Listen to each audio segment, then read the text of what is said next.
From Grim Tales by Edith Nesbit. The Ebony Frame.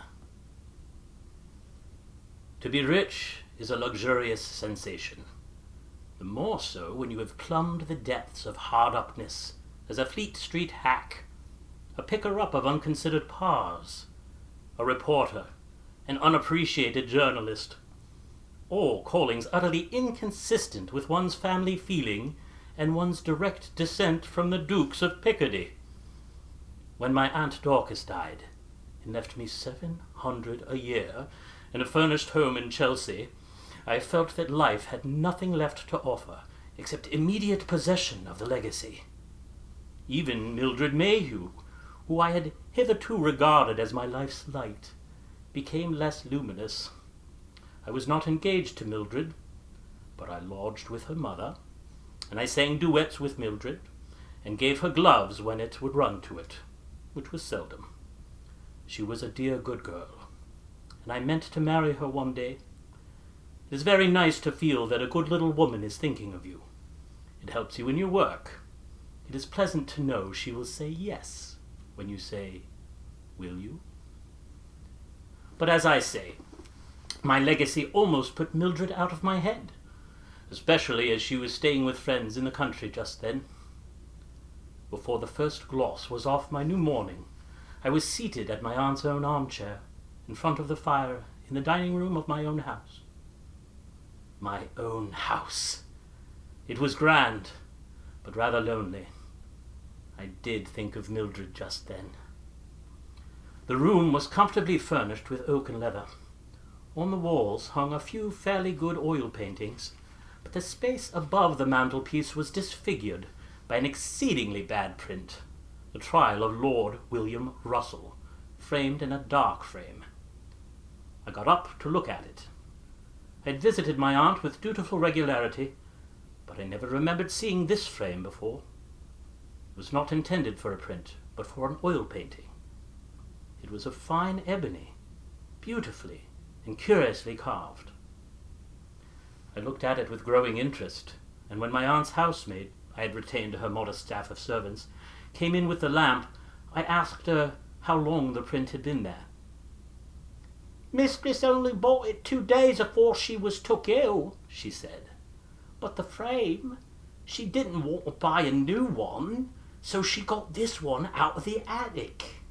There's lots of curious old things there, sir." Had my aunt had this frame long? "Oh, yes, sir. It come long afore I did, and I've been here 7 years come Christmas. There was a picture in it. That's upstairs too. But it's that black and ugly it might as well be a chimney back." I felt a desire to see this picture. What if it were some priceless old master in which my aunt's eyes had only seen rubbish? Directly after breakfast next morning, I paid a visit to the lumber room. It was crammed with old furniture, enough to stock a curiosity shop. All the house was furnished solidly in the early Victorian style, and in this room everything not keeping with the drawing-room suite ideal was stowed away. Tables of papier-mâché and mother-of-pearl, straight-backed chairs with twisted feet and faded needlework cushions, fire screens of old-world design, oak bureau with brass handles, a little work table with its faded, moth-eaten silk flutings hanging in disconsolate shreds. On these, and the dust that covered them, blazed the full daylight as I drew up the blinds. I promised myself a good time in re-enshrining these household gods in my parlour, and promoting the Victorian suite to the attic. But at present my business was to find the picture as black as chimney back, and presently, behind a heap of hideous still-life studies, I found it. Jane, the housemaid, identified it at once. I took it downstairs carefully and examined it. No subject, no colour were distinguishable. There was a splodge of darker tint in the middle, but whether it was figure or tree or house no man could have told. It seemed to be painted on a very thick panel bound with leather. I decided to send it to one of those persons who pour on rotting family portraits the water of eternal youth. Mere soap and water, Mr. Passant tells us it is. Even as I did so, the thought occurred to me to try my own restorative hand at a corner of it. My bath sponge, soap, and nail brush vigorously applied for a few seconds showed me that there was no picture to clean. Bare oak presented itself to my persevering brush. I tried the other side, Jane watching me with indulgent interest. The same result. Then the truth dawned on me. Why was the panel so thick? I tore off the leather binding, and the panel divided and fell to the ground in a cloud of dust. There were 2 pictures. They had been nailed face to face. I leaned them against the wall, and the next moment I was leaning against it myself. For one of the pictures was myself. A perfect portrait. No shade of expression or turn of feature wanting. Myself, in a cavalier dress, love locks and all. When had this been done, and how without my knowledge? Was this some whim of my aunt's? "Law, sir!" The shrill surprise of Jane at my elbow. "What a lovely photo it is! Was it a fancy ball, sir?" Yes, I stammered. I don't think I want anything more now. You can go." She went, and I turned, still with my heart beating violently, to the other picture. This was a woman of the type of beauty beloved by Burne-Jones and Rossetti. Straight nose, low brows, full lips, thin hands, large, deep, luminous eyes. She wore a black velvet gown. It was a full-length portrait. Her arms rested on a table beside her, and her head on her hands. But her face was turned full forward, and her eyes met those of the spectator bewilderingly. On the table by her were compasses and instruments, whose uses I did not know, books, a goblet, and a miscellaneous heap of papers and pens. I saw all this afterwards. I believe it was a quarter of an hour before I could turn my eyes away from hers. I have never seen any other eyes like hers. They appealed, as a child or a dog's do. They commanded, as might those of an empress. "Shall I sweep up the dust, sir?" Curiosity had brought Jane back. I acceded. I turned from her my portrait. I kept between her and the woman in the black velvet. When I was alone again, I tore down the Trial of Lord William Russell, and I put the picture of the woman in its strong ebony frame. Then I wrote to a frame maker for a frame for my portrait.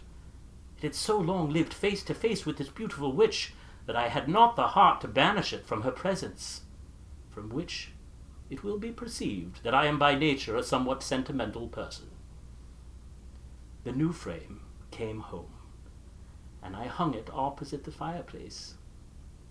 An exhaustive search among my aunt's papers showed no explanation of the portrait of myself, no history of the portrait of the woman with the wonderful eyes.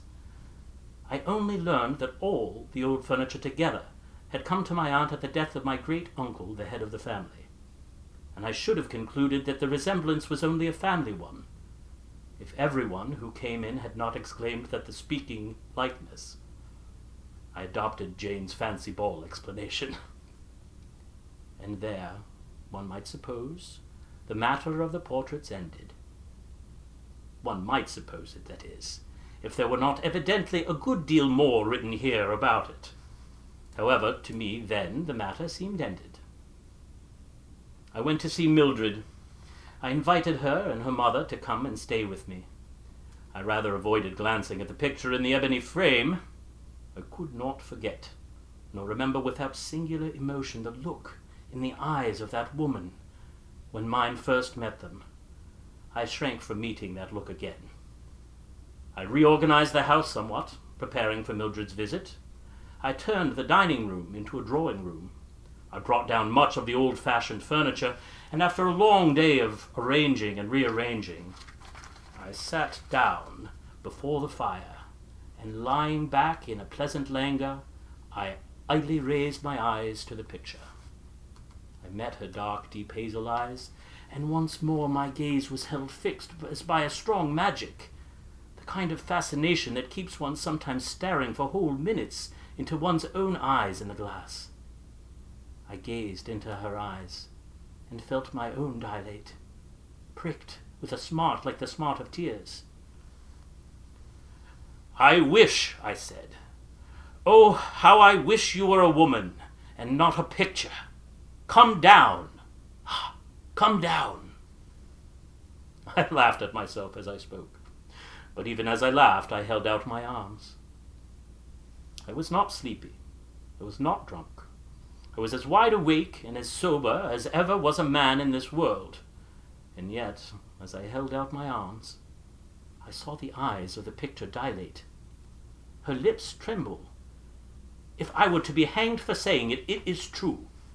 Her hands moved slightly, and a sort of flicker of a smile passed over her face. I sprang to my feet. "This won't do," I said, still aloud. "Firelight does play strange tricks. I'll have the lamp." I pulled myself together and made for the bell. My hand was on it when I heard a sound behind me and turned, the bell still unrung. The fire had burned low, and the corners of the room were deeply shadowed, but surely there, behind the tall worked chair, was something darker than a shadow. "I must face this out," I said, "or I shall never be able to face myself again." I left the bell, I seized the poker and battered the dull coals to a blaze. Then I stepped back resolutely and looked up at the picture. The ebony frame was empty. From the shadow of the worked chair came a silken rustle, and out of the shadow the woman of the picture was coming towards me. I hope I shall never again know a moment of terror so blank and absolute. I could not have moved or spoken to save my life. Either all the known laws of nature were nothing, or I was mad. I stood trembling, but I am thankful to remember I stood still, while the black velvet gown swept across the hearthrug towards me. Next moment, a hand touched me, a hand soft, warm, and human, and a low voice said, "You called. I am here." At that touch and that voice the world seemed to give a sort of bewildering half-turn. I hardly know how to express it, but at once it seemed not awful, not even unusual, for portraits to become flesh, only most natural, most right, most unspeakably fortunate. I laid my hand on hers. I looked from her to my portrait. I could not see it in the firelight. "We are not strangers," I said. "Oh no, not strangers." Those luminous eyes were looking up into mine. Those red lips were near me. With a passionate cry, a sense of having suddenly recovered life's one great good that had seemed wholly lost, I clasped her in my arms. She was no ghost.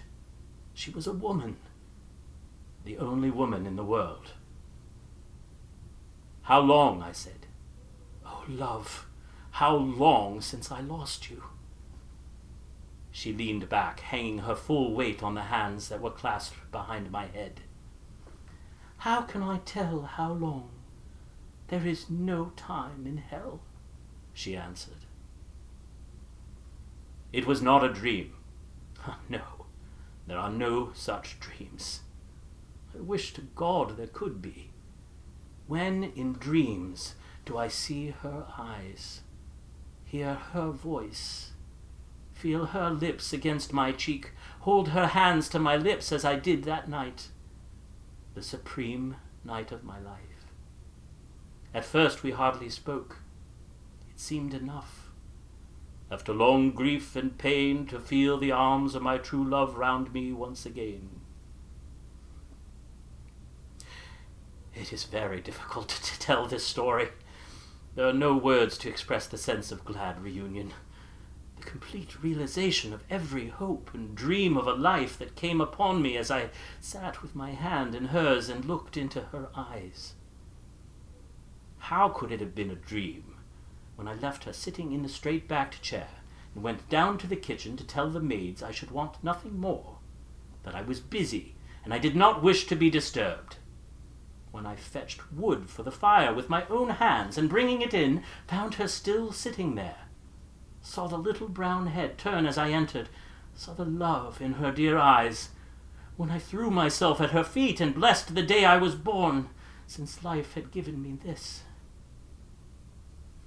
Not a thought of Mildred. All the other things in my life were a dream. This, its one splendid reality. "I am wondering," she said after a while, when we had made such cheer each of the other as true lovers may after long parting, "I am wondering how much you remember of our past." "I remember nothing," I said. "Oh, my dear lady, my dear sweetheart, I remember nothing but that I love you, that I have loved you all my life." "You remember nothing? Really nothing?" "Only that I am yours, that we have both suffered, that... Oh, tell me, my dear mistress dear, all that you remember. Explain it all to me. Make me understand." "And yet, no, I don't want to understand. It is enough that we are together. If it was a dream, why have I never dreamed it again?" She leaned down towards me.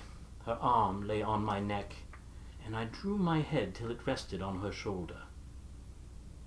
"I am a ghost, I suppose," she said, laughing softly, and her laughter stirred memories which I just grasped at and just missed. But you and I know better, don't we? I will tell you everything you have forgotten. We loved each other. No, you have not forgotten that. And when you came back from war, we were to be married. Our pictures were painted before you went away. You know, I was more learned than women of that day. Dear one, when you were gone, they said I was a witch. They tried me. They said I should be burned, just because I had looked at the stars and had gained more knowledge than they. They must needs bind me to a stake and let me be eaten by the fire. And you far away." Her whole body trembled and shrank. Oh, love, what dream would have told me that my kisses would soothe even that memory? "The night before," she went on, "the devil did come to me. I was innocent before, you know it, don't you? And even then my sin was for you, because of the exceeding love I bore you. The devil came, and I sold my soul to eternal flame. But I got a good price. I got the right to come back through my picture if anyone looking at it wished for me, as long as my picture stayed in its ebony frame. That frame was not carved by man's hand. I got the right to come back to you. Oh, my heart's heart. And another thing I won, which you shall hear anon. They burned me for a witch. They made me suffer hell on earth. Those faces, all crowding round, the crackling wood and the smell of smoke. Oh, love, no more, no more. When my mother sat that night before my picture, she wept and cried, 'Come back, my poor lost child.' And I went to her with glad leaps of heart. Dear, she shrank from me, she fled. She shrieked and moaned of ghosts. She had our pictures covered from sight and put again in the ebony frame. She had promised me my picture should stay always there. Through all these years, your face was against mine." She paused. "But the man you loved?" "You came home. My picture was gone. They lied to you, and you married another woman. But someday I knew you would walk the world again, and that I should find you." "The other gain?" I asked. "The other gain," she said slowly. I gave my soul for, it is this. If you also will give up your hopes of heaven, I can remain a woman. I can move in your world. I can be your wife. Oh, my dear, after all these years, at last.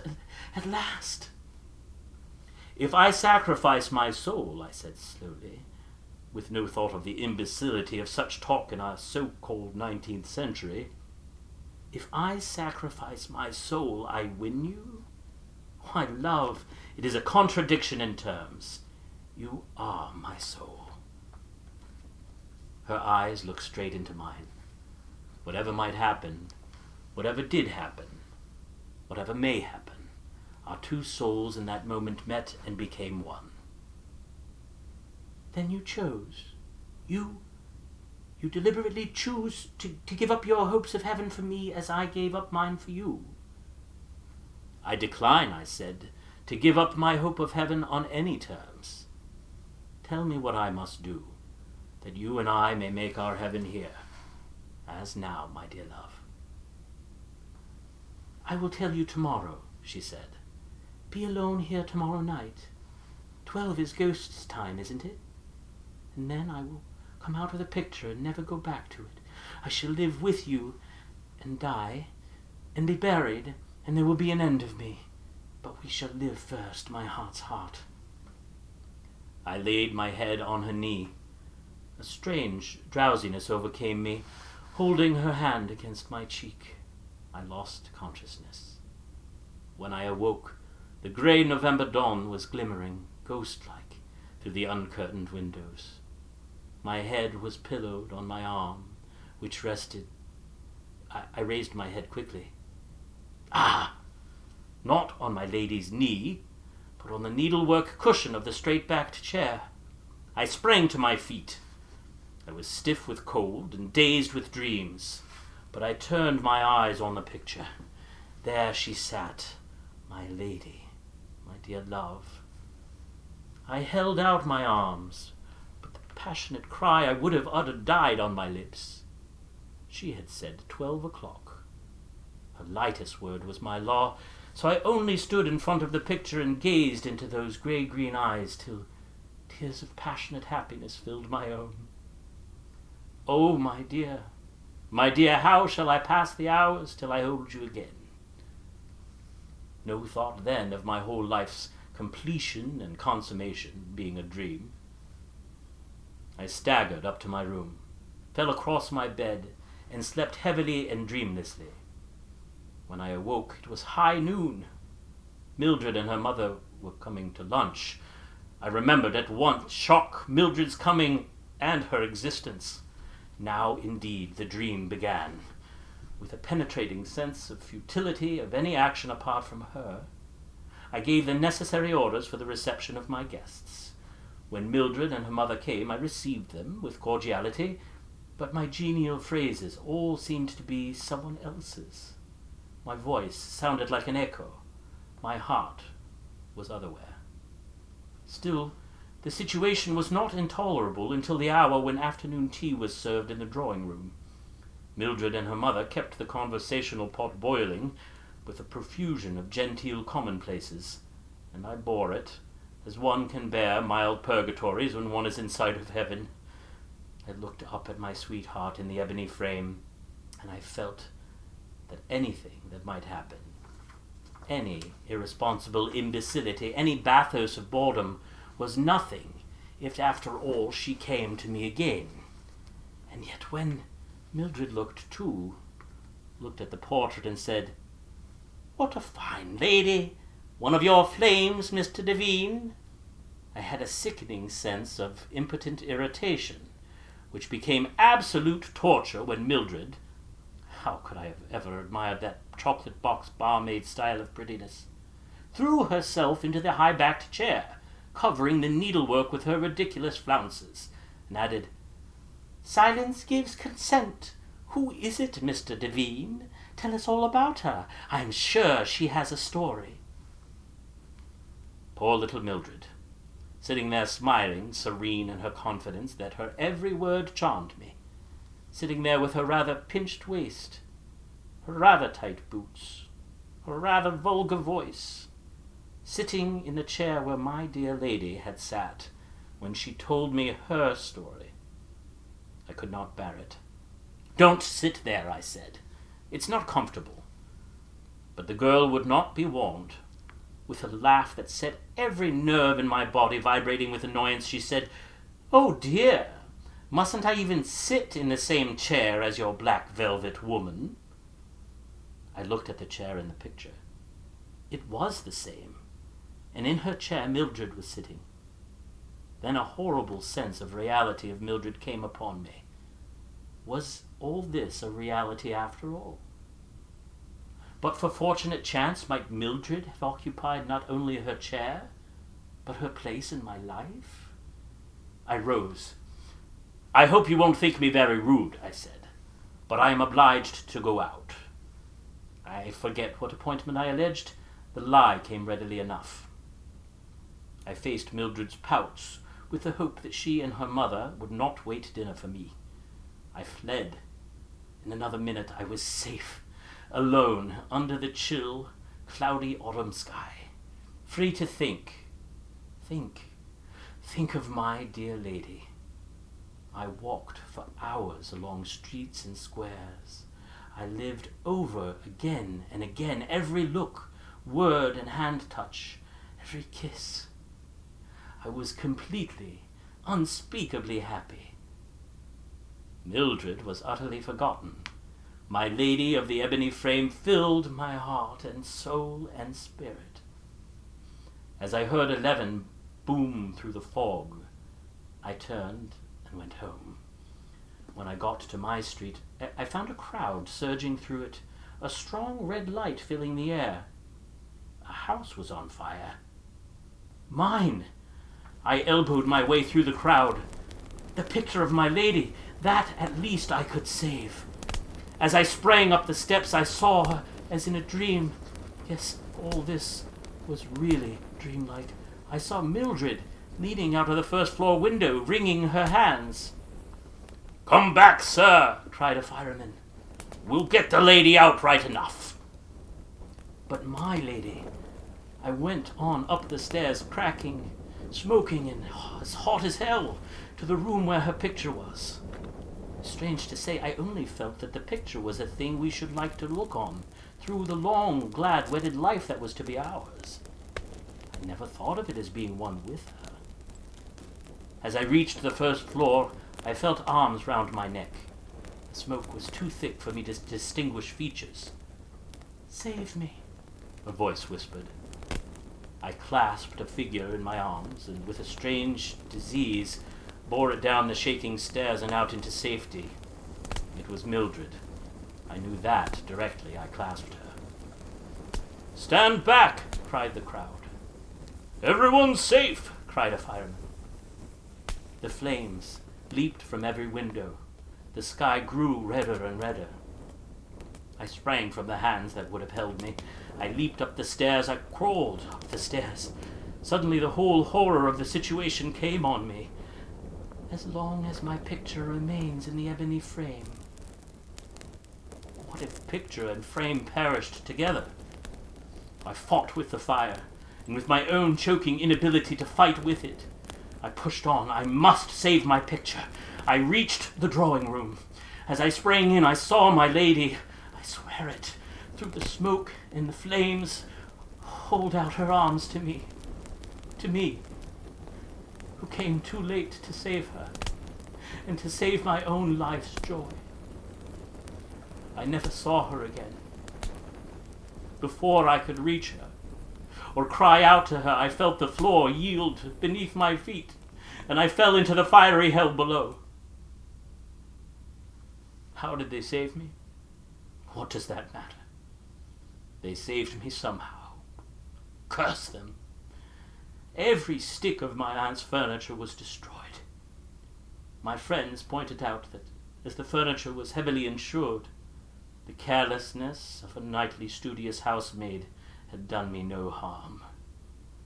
No harm! That was how I won and lost my only love. I deny with all my soul in the denial that it was a dream. There are no such dreams. Dreams of longing and pain there are in plenty, but dreams of complete, of unspeakable happiness. No, it is the rest of life that is the dream. But if I think that, why have I married Mildred and grown stout and dull and prosperous? I tell you, it is all this that is the dream. My dear lady only is the reality. And what does it matter what one does in a dream?